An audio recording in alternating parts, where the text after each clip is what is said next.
All right, how's it going, guys? I wanted to talk about why PSA is in trouble right now. And if you're not familiar, they're the grading company for a lot of cards, especially for Pokemon.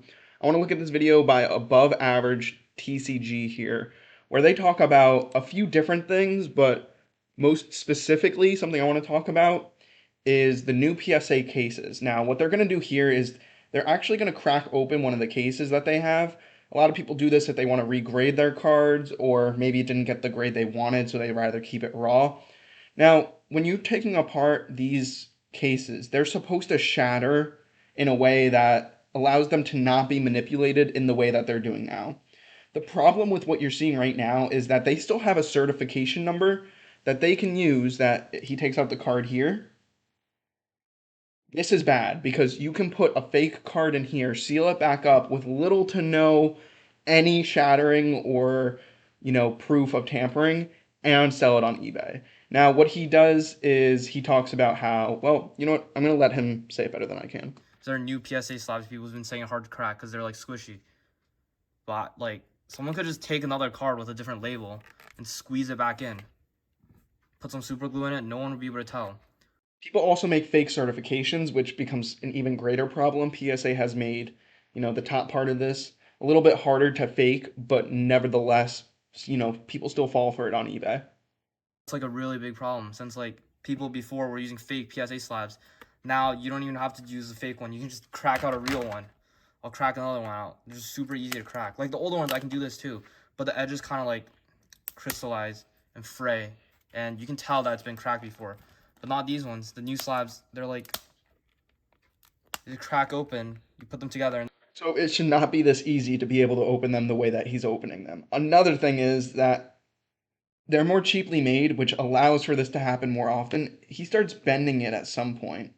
If you bend a old PSA case, I'll skip to where he does that. New versus old cases.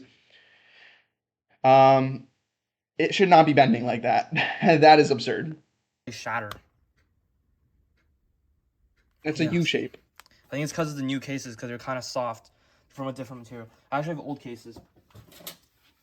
Yeah, this is like an old case. I crack it out, and it's just like that. And see, these will snap and shatter.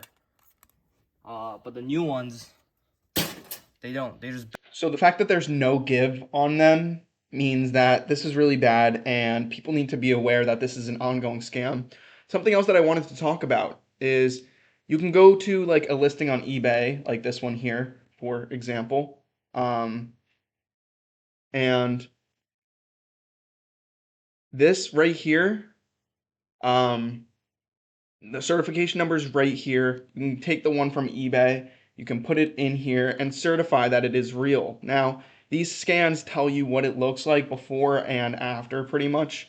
It gives you an estimate, the population out there, and of course the grade. Now, not the problem, but people can take a real graded 10 slab and then put a fake card in it. We talked about that just now. Um, I wanted to talk about the PSA vault on eBay, which uh, PSA will sell things directly from their graded website and put it on here.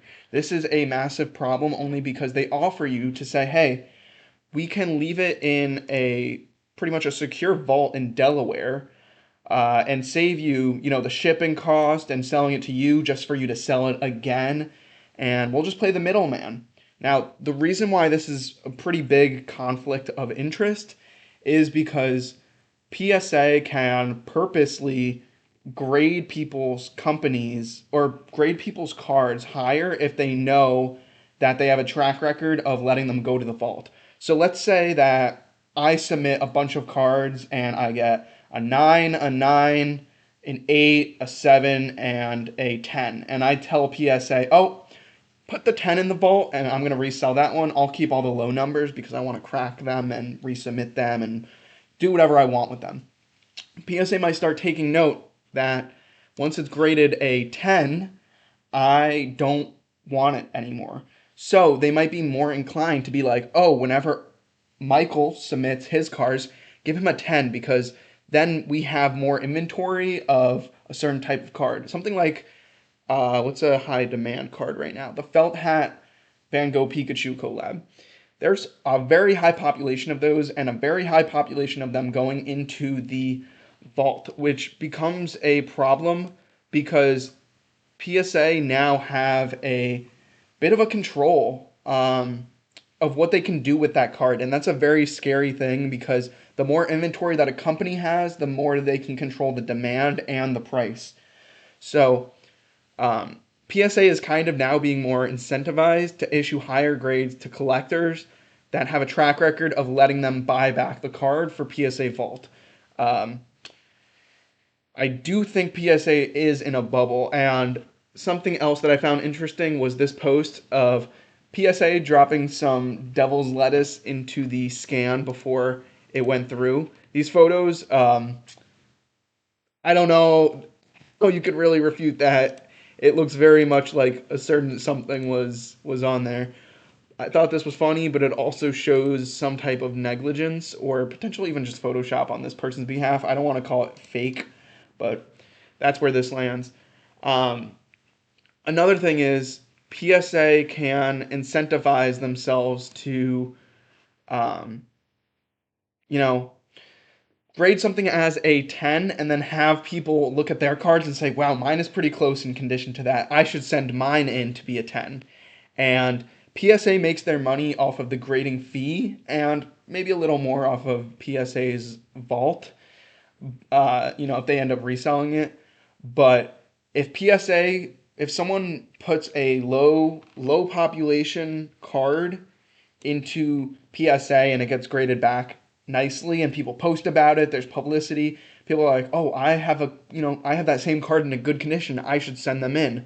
Well, now PSA is getting 1,000 cards sent in for that price of how to grade it, and all of a sudden, $20 times 1,000 cards is another $20,000 for PSA.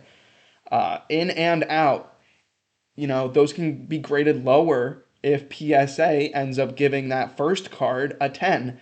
If that first card becomes a 10 and it's sent to the vault, and anyone else, throwing in nines, uh, ask for it back from PSA, that now means that they have a greater share, PSA, of the market tens, which is dangerous for manipulation.